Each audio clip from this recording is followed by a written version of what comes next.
We'd like to dedicate this episode of Gareth Jones on Speed to one of the fastest and smartest racing drivers there ever was, Niki Lauda.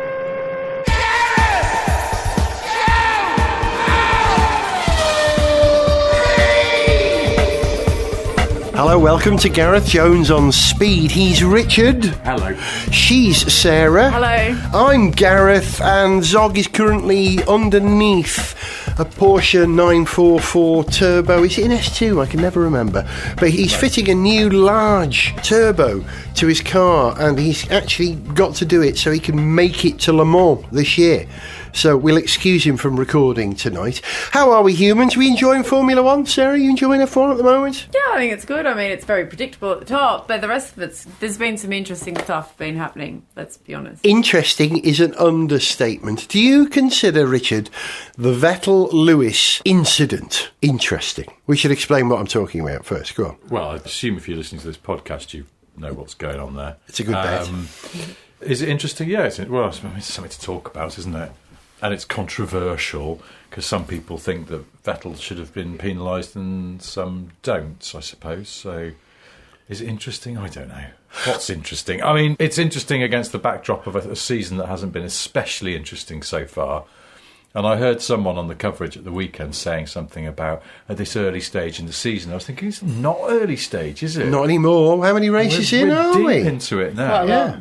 7 races in. This season is only 1/10 of the way into the season. Well, it's a long season, isn't it? That's true. I think the most exciting part was that everyone was excited to see a different winner. And then as soon as the likelihood of that changed after he got penalised 5 seconds, that whole exciting part died down when, we're just going to get the same winner from the last succession of weeks. Yeah, 7 out of 7 races, is it? Yeah, for Mercedes it is, yeah. Yeah. Yeah, because what Bottas has done 1 or 2? 2. But there's some sort of stuff bubbling up, I suppose, because the Ferraris probably looked better in the Canadian race and in qualifying, of course, as well. Mm-hmm. And then all the Renault engines are suddenly finding form at a power track like Canada. They were all top 10, and that's quite interesting. There could be a little resurgence there, but it's sort of taken its sweet time to arrive, and it's probably not going to topple Mercedes. And it's almost getting comical now when they arrive at a track and they'll inevitably quote Hamilton saying, well, we're not taking anything for granted. I think Ferrari are probably going to be giving us a good fight this weekend, and then they just drive away. Ferrari are always the quickest on Fridays. Well, not always, but very often the quickest on Fridays. And then when it comes to the crunch, Mercedes crank it up and walk it. But the whole Renault resurgence must make you feel a little bit better. So poor old Danny Rick, who we think may have made a difficult wrong choice going to this team, may not have done after all, and that there is hope that they can deliver something. I tell you what, I think he would have enjoyed being ahead of one of the Red Bulls at least. I bet. Yes, I think that alone would have made him smile. Also, Ashley Barty, Australian, won the French Open, so it was a good weekend for some of the European Australians. And did you have a good weekend personally as well? Good. I had a good weekend personally. I didn't win a world championship or anything. There's still time. I still smiled. I actually loved the whole Lewis-Vettel incident because it wasn't the most exciting race, which is unusual for Canada, because Canada has produced one of the greatest F1 races in the last, 10 years at least, with Jenson Button's epic 4-hour and 4-minute win, however many years ago that was. The Sky did a whole big thing on that, didn't they? They did do a feature. They talked about it a lot, didn't they? Yeah. Well, they did have Jenson on the show, which kind of makes sense because it was Canada. But, the Canada race is often very good. There's lots of safety cars because of that wall that people like to hit. But this year, there wasn't so much of that going on. It was fairly pedestrian. But the drama of Vettel being forced into making a mistake and then being penalised for the way that he returned to the circuit actually gave that race some venom, I think. There was a bit of spit. I think so. It was a good talking point. I mean, it was great when he went up to swap the numbers around from 1 to 2, stormed off into the hospitality, and then he got convinced to come back. Yeah. And they all bit a podium. That was great. Was that not the most miserable podium ever? Yeah. Oh, there have been some miserable podiums, but was that the most miserable? Good question. I loved the fact that he moved the number 1 and number 2 bollards from in front of those 2 cars. At the time when I was watching it, I felt he was absolutely justified in doing that. I went with his argument that, well, I was on the grass, I didn't have any control, I came back onto the circuit, what else am I going to do? I think it was quite convincing, to be fair. Yeah. And so everyone got on his bandwagon. But in actual fact, had the roles been reversed, I'm not sure he'd show much sympathy. Yeah, he can complain a bit, Vettel, can't he? Well, yeah, but then Hamilton got on the radio, as they all do. They've all turned into... please, sir. Footballers. Yeah. Please, sir. Dave's picking his nose at the back of the class, sir. It's not quite diving, but it is like when footballers sort of follow the referee around going, oh, come on, we're here. There's a lot of that on the radio, very sort of public statements of dissatisfaction, as if that's going to sway the stewards, but I guess they sort of have to do it just to sort of at least flag it up. The moving the numbers thing around, I found that really funny. It reminded me of something that my son would do, but he's 5. You know what? It was the best dummy spit ever. Yeah. I mean, it was like that. He really threw his toys out of the pram. And it was great entertainment. It's all part of the backstory. And you know what? At least something entertaining happened. And you know what? People actually said, I heard there was something going on in the F1 on the weekend, and because of that, otherwise it just would have been another race. A man briefly drove over some grass and then later moved some big metal signs about. The people go, oh, you see, that's why I don't watch the F1. It's not that interesting, is it? But it was interesting, and it was for people who like F1, I suppose. And also, it was a racing incident. Yeah, I don't see what's going on here. And he tried to push Lewis off the track when he came back on, didn't he? Well, this is what... I buy Karun Shandok's explanation, which is just because it's Karun Shandok, and we salute him. Do you think someone like that who's an ex-driver, they've got a good take on it, and his immediate take and his subsequent analysis, he didn't really change it, where he just said, look, he's coming back onto the track at like 100 miles an hour off some grass. He is not fully in control of that car. And also, somebody else pointed out, even if he was completely in control of that car, he is entitled to one manoeuvre to prevent a passing move. Exactly. So you could count it as that. Either way, he shouldn't be penalised. The other thing that I enjoyed... I know I've spoken about him before, but Gunther Steiner, he gave Kevin Magnussen a good telling, didn't he? I made some notes. I actually wrote down what he said to him. That's enough, didn't he? That is enough. Get on with it. And just enough is enough. Yeah, enough is enough. They've been, working on the car overnight, and all these engineers have been losing sleep, and Kevin Magnussen was just being a bit of a brat. Yeah, well... Magnussen subsequently tried to explain himself a bit, possibly through shame, because he'd been told off by the teacher, but he did say he was complaining about the tyres specifically. He wasn't dissing the car, and in his explanation he went out of his way to say how brilliant the car is and how frustrating it is that they've got a brilliant car that doesn't work those tyres. Which means it's not a brilliant car, is it? Because, I mean... It would make the best of the tyres. Yeah. I could see his point. What he's trying to say is the one weak link is the tyres and the way that the car works with those tyres, and they're trying to crack that problem. But, yeah, he definitely did a little bit of backtracking on that whinging, dummy-spitting, toys out of the pram. Well, he said that this is the worst... Something like that. This is the worst race car experience I've ever had. Yeah, I think something to that effect. I can't ever remember... a firmer dressing down over pit-to-car radio than Gunther Steiner's speech. It was exactly teacher telling off a pupil, wasn't it? I mean, it was, right, enough is enough. It stops here. The line is drawn here, as Pickard would say. And that was great. I love the technology in Formula One. I love the racing. I love the personalities, the drivers. But all this other stuff is probably really what we love most about Formula One. It's a soap opera. I've said this many, many times before. Listen, just coming back to the Vettel-Lewis thing, Zog phoned me up to apologise that he couldn't make it here tonight because of the car repairs he was doing, and his take on this was exactly, I think, the same as my experience, and maybe a lot of people who watched the race live and have now considered what happened since.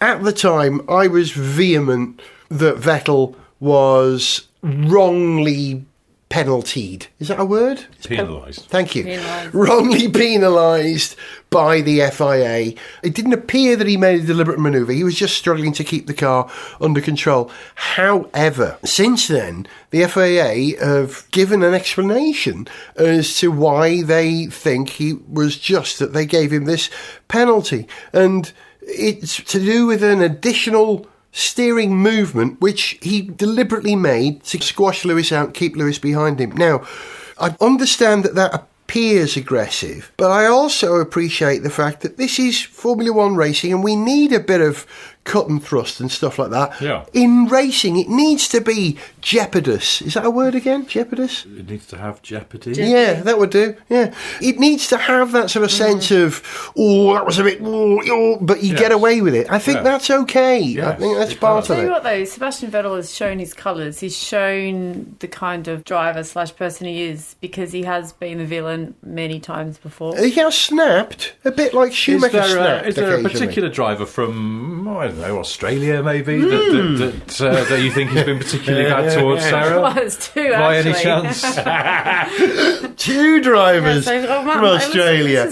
Let's roll them out. Firstly, we've got Mark Webber. Let's go back to when Mark Webber almost won a world championship. And Vettel put pay to that, yes. Yeah, he did. Look, I'm not an expert on the details, but I'm not sure whether he made Mark Webber crash or he did something. And Mark only needed to either win the race or get X amount of points, but I'm pretty sure he wiped him out. I'm sorry, I can't recall the detail, but that is one incident.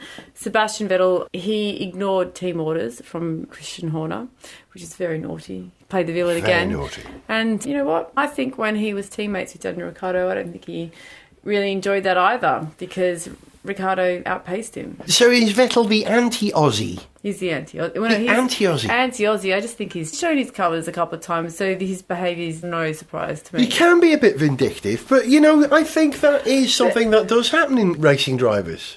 Most of them. I mean, no, of course. No, they're racers, so they should. He's a good character for the sport. But earlier this year, I'm sure, wasn't he? He was a bit sort of very much ruffled by Charles Leclerc, his teammate. So he didn't really like at all that he was getting outpaced by the young Ferrari driver, did he? No, he wouldn't like that. But they wouldn't, would they? They wouldn't. And the trouble is that Leclerc is quite capable of outpacing pretty much anybody on that grid at the moment. So I think Vettel would have been justified in trying other techniques to keep him behind him. I noticed that Bit of cheating, yep. Charles Leclerc didn't get any airtime on the podium at the Canadian Grand Prix.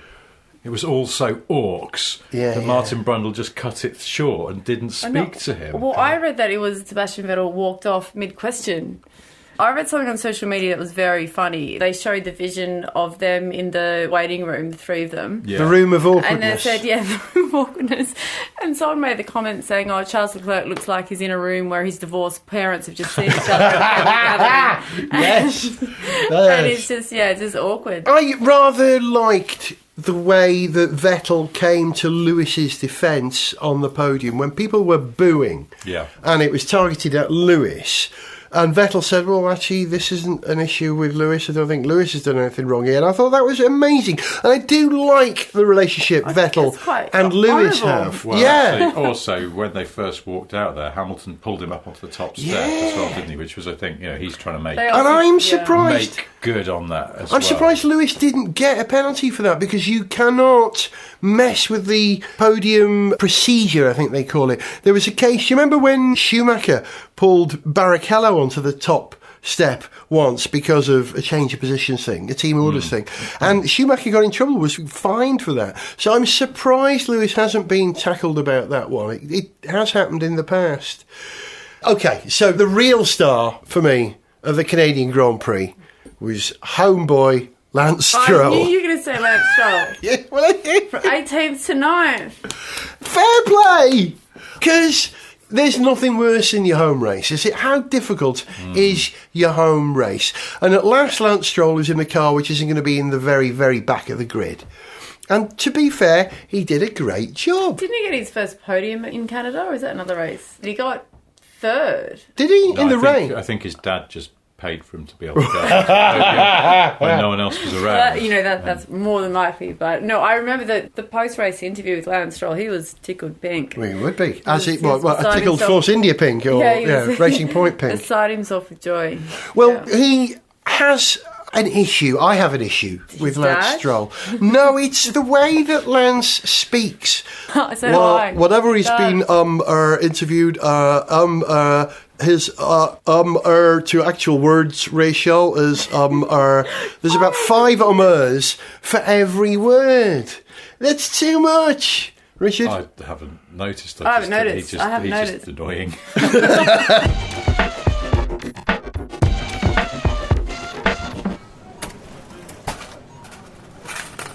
Which pump, sir? Pump 2, please. The red Ferrari. A Ferrari, I wish. No, it's the blue Mondeo over there. That's pump 1, mate. Well, yes, I thought so. But then a man came over and swapped the numbers round. Oh, Jesus. Not again. I warned you about this before, Vettel. It's not done on who arrived at the pump first. Go on, get out my petrol station. Sniff Petrol with Gareth Jones on speed! I noticed something during the Canadian Grand Prix. I don't know if you did as well. Before the race, you often see drivers drinking out of plastic containers, topping up on fluids before the race. You can hear that we've got some fluids around here. We'll get to that in a minute. And they're in these branded plastic cups, and they're all branded by the energy drink sponsor of each team. For instance, Red Bull, of course, have Red Bull. Mercedes have Monster Energy. Haas have... what's it called? Rich Energy. Mm-hmm. And I dare say there are others as well. Are Hype still in there with Racing Point? Racing Point, yes. Are they? Yeah. They're an online Amazon brand. I've been trying to buy it. You can't buy it. You can only get it from Amazon. Is that right? Well, I think it's, they sponsor their esports team. So because you need a lot of energy if you're sitting down playing a game, don't you? Yeah.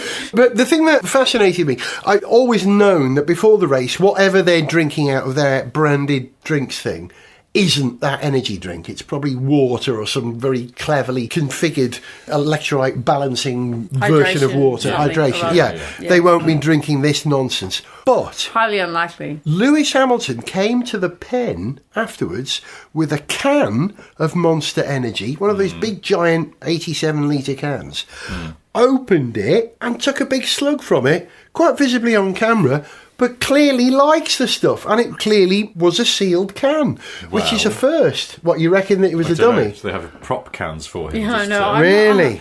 I'm still quite sceptical about that. Yeah. Well, now, we've got some cans of this stuff here. Yeah, some of these various energy drinks. Now, this one, so this is Monster. I noticed. Yeah. I've never... Oh, my God, £1.35. I know, yeah. So the first problem I have with these Monster drinks in particular is that they come in big cans. That's a can of lager can, isn't it? Yes, it is, yes. That's a buy 6 for £5 from a corner shop type can. Yeah. And I see people in the street drinking these in the morning, and I always think, oh, you've got a drink problem, mate. And then realise it's actually this, but it looks from a distance like you're just having a cheeky lager on your way to work. Or are they on their way home?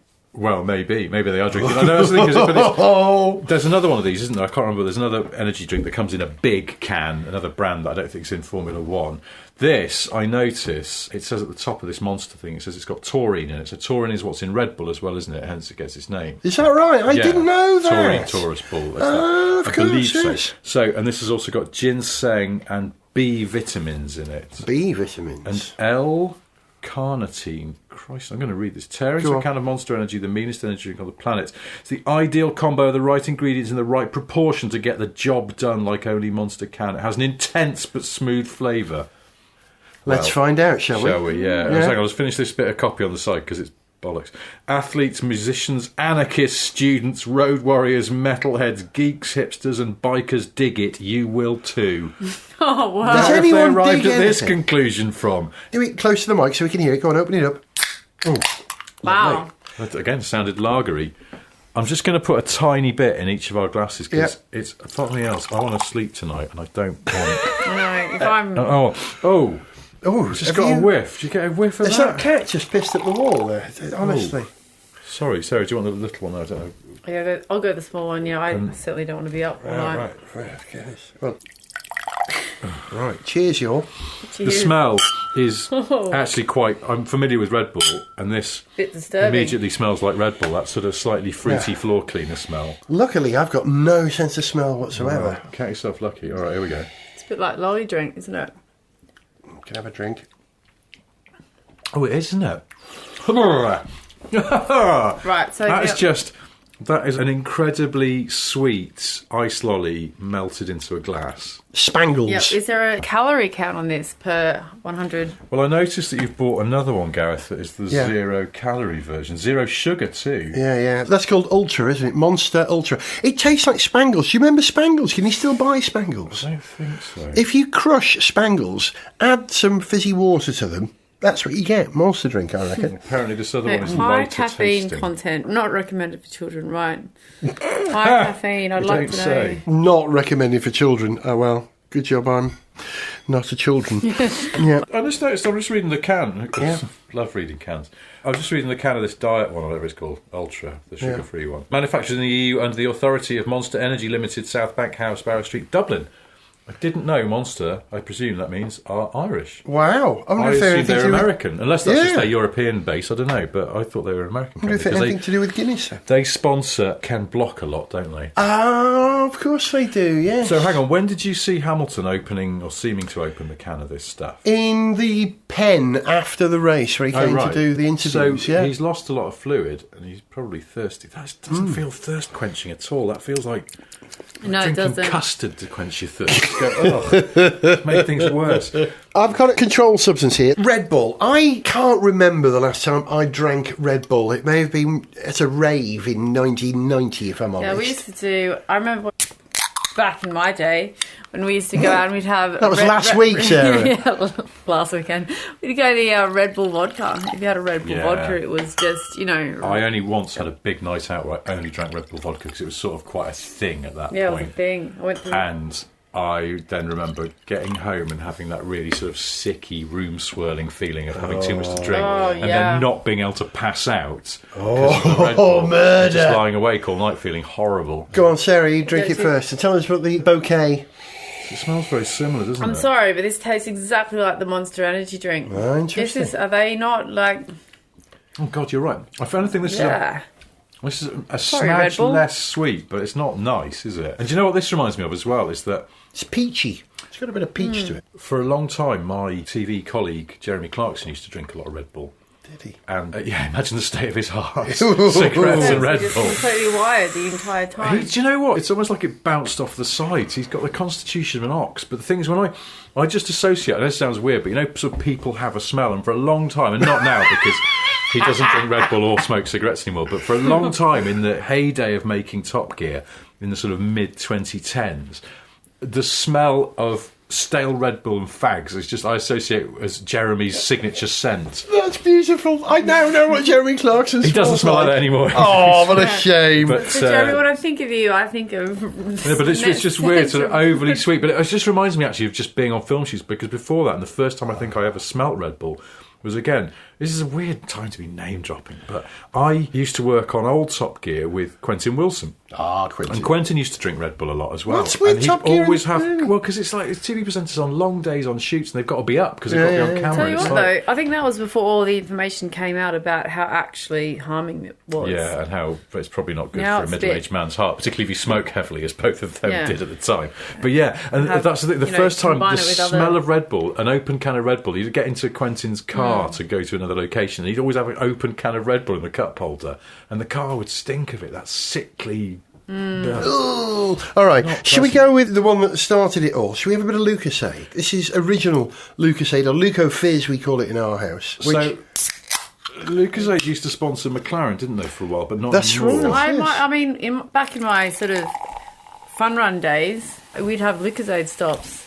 Gatorade, Lucozade. We associated Lucozade with run clubs. And long distance. This one smells a bit sweet as well. Well, I remember. for me, it reminded me of being ill as a child. Well, sweet. I love the way that they've relaunched Lucozade as an energy drink, because for me, Lucozade is what you have when you were ill as a kid. Because you can't eat because you're ill, but you have this, keep your energy up. It's medicine, basically. Hang on.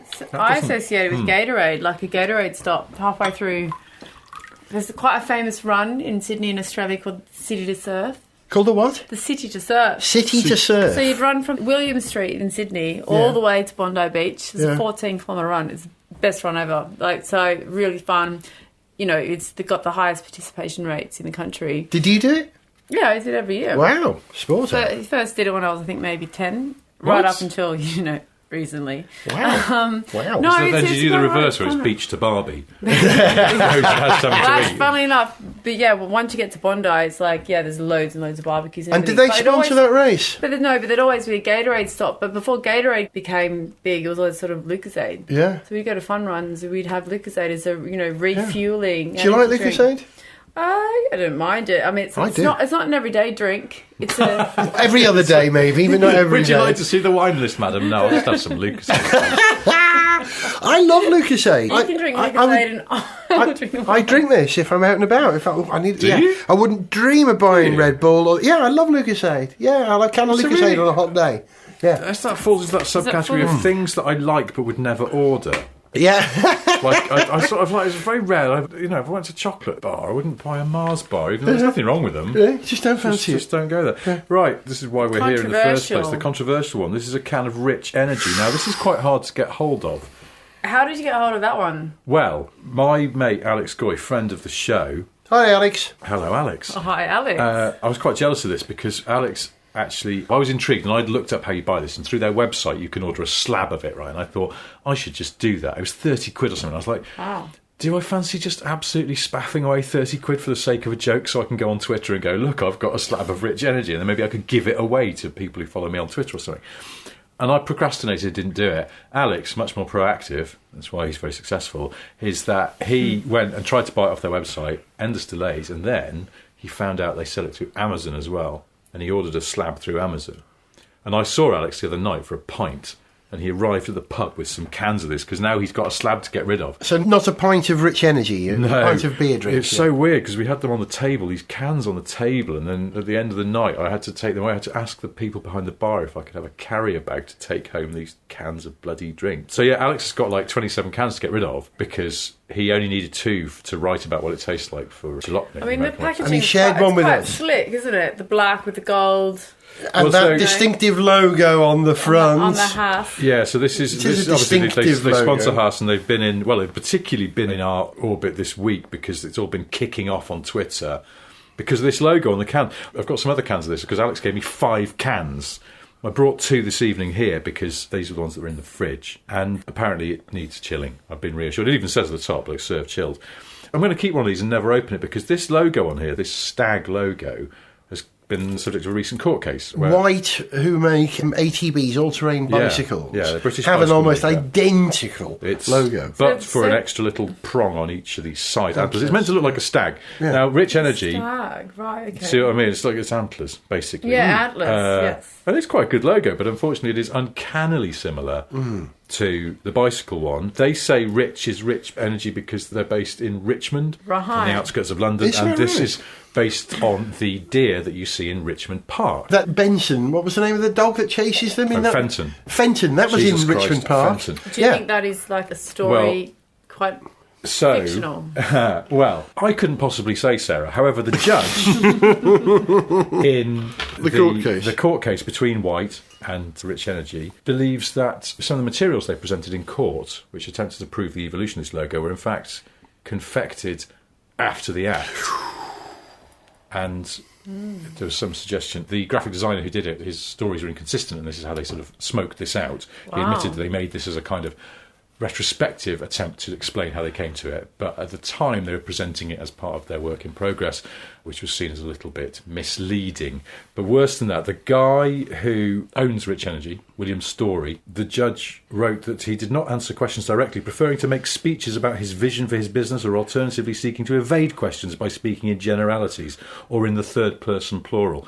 So the judge was quite damning, this judgment, and that's just some of it. He described him as a liar, if I remember, at one point. Pretty much, yes. He actually said liar or used lies. It was quite strong, yeah. Yeah. And also, he denied any knowledge of having seen the white ATB logo beforehand, and yet a picture turned up on Twitter of Romain Grosjean riding a white bike which now it's all kicked off on Twitter because the Rich Energy solution, so they had to pull the logo off the cars in Canada. Yeah. Because they've allowed White to decide if they want this to be part of the reparations for it, and they said yes. So the logo is gone. Now, Rich Energy are coming back swinging. They're taking it to appeal. It's back in court on the 27th of June. In the meantime, they've just gone bananas on Twitter, having already been singled out by the judge for unprofessional language in some of their positions and what have you. They're now having a go at White on Twitter. I've seen this. It's embarrassing. It's like really the sort of tweet you get from Donald Trump, Yeah. where they were criticising White. They said, we're investing in Formula One. What are you doing? They didn't say no, Mark, but they used a really quite derogatory term for a very respectable firm. And it just seemed handbags at dawn. It seemed like playground stuff. So It's they're not. digging a bigger hole for themselves. And Chris Harris responded to this, didn't he? Yeah. He retweeted one of their tweets, quoting the Haas F1 team's Twitter address, saying, guys, you might want to disassociate yourself with this group because it's not looking good, you know. You don't want that sort of behaviour, do you? I'll just read you the two tweets that are particularly controversial that have appeared this week. The first one was the one to White Bikes that says, enjoy the free PR while you can, guys. Those with an IQ higher than their age realise you are Mickey Mouse. That's it. Oh, how we will laugh in due course. We are actually investing money in F1, whilst you were investing zero. Total parasites who knew about us for 2 years before piping up. Wow, that's showing a bit of class, isn't it? Yeah. Yeah, they're clearly a classy act, yes. So Chris Harris then wrote, Haas F1 team, and copied them in, said, you might want to disassociate yourself from this bunch. Now, Chris Harris has got, in his Twitter bio, it says writes and does low-rent videos about cars, also does less low-rent videos for BBC Top Gear. That's in his bio for ages. And Rich Energy replied to him with, you do low-rent videos in your bio, analysis on a similar level. In the way your show does not support UK car companies like Ultima Cars, faster than Porsche that you fawn over, it is entirely in keeping that you would disparage us. It's pathetic. Stop isn't it? speaking. Is that a bit They've had too much of this. It is a little bit defensive. So, because I was a bit bored and I was on a deadline this morning, and as anyone who writes for a living knows, when you're on a deadline, you'll find anything you can to do something else. Yeah. So, I started looking on Companies House just to see a little bit behind sort of, the Rich Energy thing. There's two things that are interesting. Rich Energy, there's Rich Energy and Rich Energy Racing, two different companies registered with Companies House in the UK. Interesting. Rich Energy Limited has... This is a serious procrastination. Yeah, I know. There were three directors of Rich Energy. There's William Storey, who is the sort of figurehead of the company. He's still a director. The other two directors were a Croatian fitness trainer and a pub manager. Whoa! And the pub manager's now resigned his directorship. So Rich Energy, the company, is run by a mysterious technology entrepreneur, as I think he styles himself. His tech company went into liquidation, officially liquidated in January this year. His other two companies, an LED lighting company and then something else, they were both dissolved without ever revealing their company accounts, which presumably there weren't any. He does have a sports agency that's based out of Monaco, so that's not on Companies House. That may be where the money's coming from, because as far as publicly available information is concerned, you can see the Rich Energy accounts, and they come from nowhere, sort of set up a few years ago, and then their first accounts, they have over £1 million in their bank account, it seems.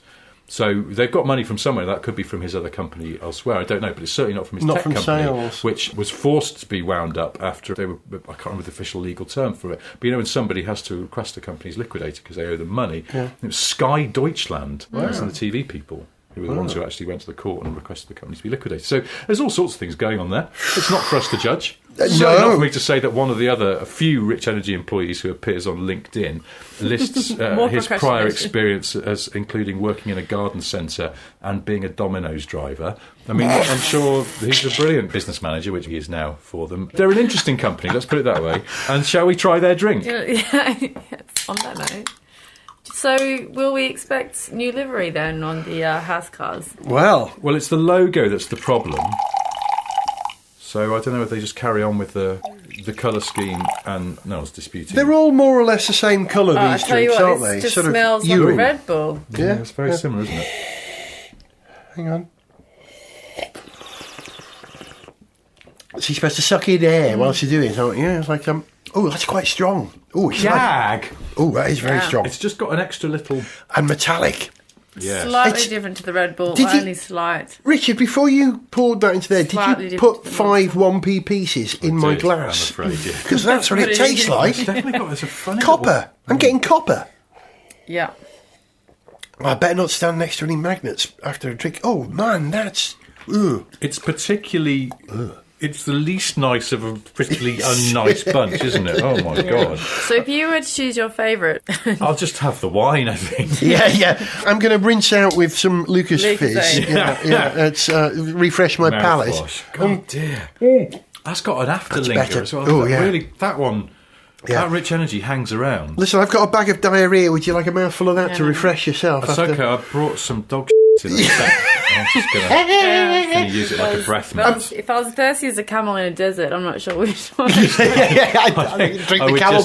The camel. And this isn't it, because energy drinks have a history in Formula One. Do you remember Jordan created their own energy drink brand, which was called J10, I think, or V10, I can't remember, where it was 10 different fruits or something, and this was Eddie Jordan's attempt to do what Red Bull were doing, use that Formula One platform to advertise energy drink and make more money from that than he would actually in Formula One. That didn't work and nearly broke Jordan. It's a difficult game. You know, Hype? Yeah, you know, Hype. the energy drink Hype? I've been trying to buy that today. I spent large part of today going around all the local places trying to see if I can buy Hype. I couldn't find it anywhere. And that was on the Force India car. I don't know if it's on the Racing Point car. But Hype used to sponsor Footwork Arrows in about 1994, 5, something like that. You're reading, Richard, there. You're reading the contents of the Red Bull and the Rich Energy, I can see. I'm just wondering how they differ in terms of ingredients, and it's quite similar. Really? Well, I say it's quite similar. It's the same. They start with water, obviously, and then Red Bull say sucrose and Rich Energy say sugar, but that's same thing. Essentially the same thing, and then glucose, and then citric acid, and then... Lots of caffeine. Lots of caffeine, or taurine, acidity. Well, I haven't found it's had any effect on me whatsoever. I mean, I've been drinking some of this for about over 5 minutes and it's making no effect whatsoever. Heart palpitations right now. Yeah, that's the thing. I was like, I need to sleep tonight, and I feel a bit jittery already. It's just like... And relax. But you know what they say, don't believe the hype and don't believe the rich hype either. Monster.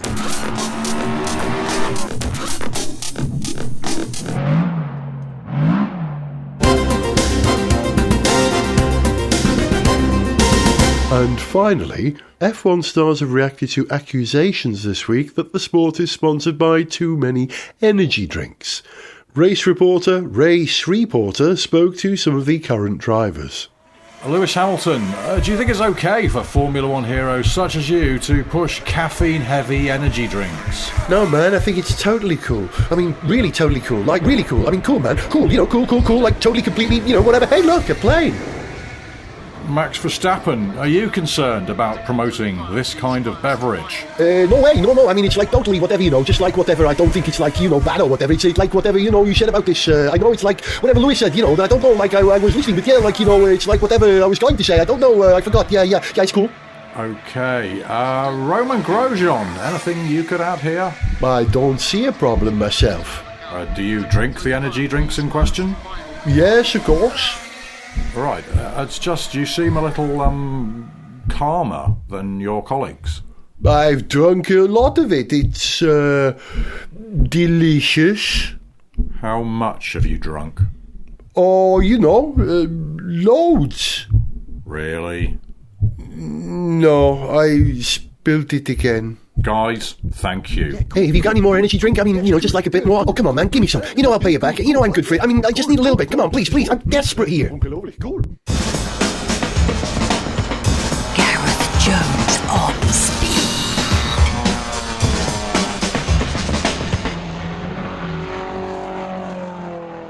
Something I meant to say when we were talking about Rich Energy and everybody, which I think is kind of supported by your journalistic digging there, Richard, that as far as I know, Rich Energy approached Williams as sponsors last year. And Williams did due diligence on them and said, oh, no, thank you. It's a difficult game, isn't it? It's certainly interesting, yes. Yes, but is there any motorsport game more difficult, see what I did there, than the Le Mans 24 Hours, which happens this weekend, and for the first time in I don't know how many years, I'm not going to be there to watch it, and I won't even be able to watch it on TV because I'm working in North Wales on the Saturday right the way through. I might be able to see some Sunday afternoon. Who has it on the TV? Sky had it last year. Traditionally, Eurosport have had it. I'm not certain who's got it this year, whether Sky have got it, because Sky have got pretty all the motorsport in the world, including the Indy 500. Small diversion. Did either of you two watch the Indy 500? Oh, yeah. I watched the Indy 500. Blooming heck, it was fabulous. It was amazing. I loved it. Did you see it, Richard? No, Oh, Richard, the last 10 laps at least were... The last lap, even. Yeah, alone. the last quarter of the last lap. It's been a while since I've stood up off the sofa and I'm in front of the screen jumping up and down. It was so good. The battle between Simon Pagenaud and Alex Rossi, who I actually really love Rossi. I think he's genuinely cool. That's what motorsport ought to be. And I think it's a real mistake. Sky showing IndyCar at the moment on the same channel that F1's on, because it's making F1 look duller than it already is, because IndyCar is, well, the Indy 500 was properly exciting. Anyway. Just on that note, yeah. So the winner of IndyCar, I've got this tweet, Simon Pagenaud, he's tweeted on tweet, just a casual hashtag Indy 500 winner cruise through Times Square, New York City. This is 2 days after the race. He's still wearing his suit with flowers around him. I think that, I'm not sure he slept for 3 days. Yeah. I'm actually not sure he's taken that suit off for 3 days. And all his official pictures. Drank that milk, and then I think he just... He poured it over his head. Quite a few beers. Oh, and I so think he smells milky and sweaty, and he's now walking through New York. Times Square. Wait a minute. Yeah. To get from Indianapolis, New York, there's every chance he flew. Whoa, hang on. There we go. You can even hear the traffic. So, and he's waving to some randoms, which tells me. Bless him. And all the official photos that he took included his dog, his little family dog, who I can't remember, maybe called Norman or something like that. A cute little dog, fair play. Very funny. But sorry, we went way off topic there, didn't we? I've diverged. Good. I liked it. It was good. We should talk about Le Mans 24 Hours. If you're going, or you're already there, or you're en route as you're listening to this, I hate you, because I want to be there myself. But my reasoning for not going this year was I was offered a job on the weekend of Le Mans. And I thought, I've got to do this job. It's quite a big one, doing it. And I'm a bit concerned that Le Mans this year is just going to be pretty much an identikit replay of last year, because it's still part of the same super season, this 18-month-long super season. All the teams are more or less the same, and there is only one car in the LMP1 hybrid category, or two cars, one team. So, is it a done deal? It's there for Toyota to lose, really. I can't see Rebellion, who are about a second and a half slower than the Toyotas, actually beating Toyota at the top end. When we go to Le Mans, we love the GTs. We're not that fussed about the LMP2, apart from when the LMP2s were in with a shout of winning it a couple of years back, or was it last year? Can't even remember now. But without a really competitive LMP1 top class with hybrids, Le Mans lost a bit of passion for me. That was what allowed me to make the decision not to go this year. But now, here we are, days away from the race starting, and Zog's going, and I'm hating it. I really am feeling it. That's if he gets his car fixed in time. If he gets his car fixed in time, and if it lasts the journey, because Zog's a very good engineer, isn't he? Very good. He's almost replicating a bit of the race. He's got a last-minute major rebuild of the car. He has. Under time pressure. Yes. And then everyone's going to worry. I say everyone, the crowd at Le Mans are going to worry. Maybe they should. Maybe you should. If you're going, do worry about Zog lasting the distance. He's done a lot of very admirable work on that car. Last time I stepped in that car, he'd got new leather seats. Yeah, he's giving it a few fresh refurb. It's, what's it called? Trigger's Broom. Trigger's Broom, Zog's car. Pretty much everything on that car has been modified, replaced, or Zogified in the however many years Zog's had that car. I doubt if, in fact, even the VIN number is the same as when he bought that car. Very passionate. I hope it is, otherwise that means he's ringing cars, which is a whole... I'm not suggesting he has actually done that. That was a joke. Let me be legally clear on that. But yeah, Zog and Stevie go to Le Mans to watch the big race. Have you done any research on Le Mans this year, Richard, or has it missed you completely? It's completely missed me, but I'll be honest, I didn't even know it was this weekend. I thought it was the weekend after. I just wasn't paying attention at all. Well, I'm hoping that we get a reboot, a revision of Le Mans with the new rules that are coming, which will allow hypercars to compete in Really? what would have been the LMP1 class. They're talking about, I've forgotten the name of the car class that we're going to call it now. David. LMP GTs, I think, or LMGT. No, David, we'll call him David. But yeah, the possibility of there being Aston Martins and McLarens. There are already, yes. In the top class. It's like sort of essentially GT class times a million. Yeah, GTLM, I think is the term. That's what they were using. And that sounds genuinely exciting. I'm salivating at the prospect of that. The prospect of SMP racing perhaps beating Collis in the LMP1 at the moment really doesn't tickle me. As fond as I am of independence in motorsport, as fond as I am of Neil Giarni racing, those cars, they don't have a depth, a history, a resonance to them that top class does. So I'm trying to convince myself that I'm happy I'm not going to Le Mans this year. It worked out. Oh, hey, on a Le Mans note, have you seen the trailer for the new Ford versus Ferrari film? Oh, with yes. Matt Damon in Matt it. Damon, And, Matt Damon. And what's his face? Nobbo. Christian Bale. Yeah. Who's Welsh? No, Christian Bale, born in Pembroke. He just shouts at people for standing near him, doesn't he, on movie sets? Is that right? No, there's that famous clip and he where whispers. He lost his shed because... so anyway, that's not going to Cardiff that. He's playing the Brummy guy. His name I can't remember suddenly in the whole Ford GT40 story. God, what was his name? You know who I mean. Yes, I do know who you mean. Never mind. And Matt Damon plays Carroll Shelby. Yeah, unusual for a man to be cast as a woman. Yes, and the trailer looks quite good. But I think bizarrely it's going to be called Le Mans 66 in this country. Really, not Ford versus Ferrari. Yeah, and I don't know. I guess maybe they think that Le Mans has more resonance here in the US. It just doesn't. But everyone knows who Ford and Ferrari are. So yeah, I don't know. I don't see what Ford was wrong with Ford versus Ferrari as a title. Anyway, there we go. It's coming out soon. It looks quite interesting, but the bits of dialogue that are... It's a bit corny. Yeah. There's a bit where... God, what's his name? That Brummy guy who sorted out the GT40. It's completely slipped my mind. There's a bit where he's sort of sitting, like, looking at the stars with his son going... Yeah. But they've got perfect laps out there. Yeah, except that it's sort of he is almost doing that. But just remember, Johnny, but he's not because he's doing a Brummie accent. So it sort of makes it weird. Perfect laps out there somewhere.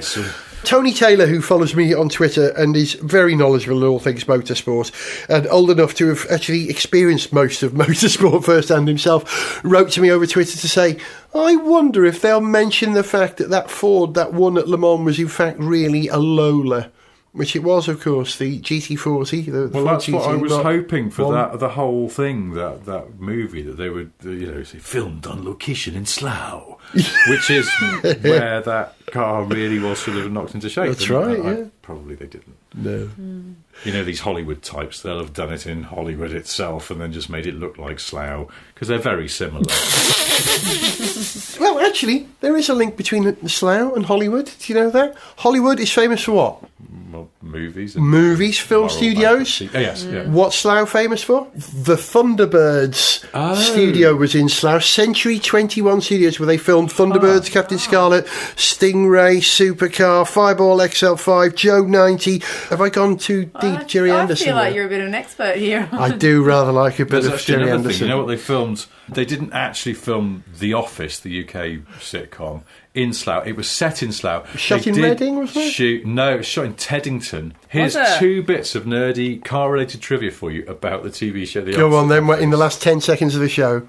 The actual building in which they shot The Office, it was a real office building rather than a proper set, subsequently became the Autocar magazine offices. No. And in the title sequence of The Office, they did go and get some shots of buildings in Slough, culminating in there's a sort of slow kind of, what we call a dolly shot, of a sort of 60s office building that is supposed to be the exterior of where David Brent and everyone worked. That is a real building in Slough, and it's just round the corner from the headquarters of Ferrari UK. If you ever get to borrow a car off Ferrari, you have to go and collect it from them. And the first time I did that, I drove around the corner and went, how do I know that building? And then suddenly I could sort of hear handbags and glad rags in my head. And it was just round the corner on this sort of weird little trading estate. So there we go. Anyway, deeply uninteresting trivia about Slough. We're going to leave you now. Before we go, we'll wish you well at Le Mans if you're going, Zog, or anyone else there. Cheers from his vile drinks. Yeah, you've been listening to Richard, Sarah, and I was Gareth. See ya. Ugh.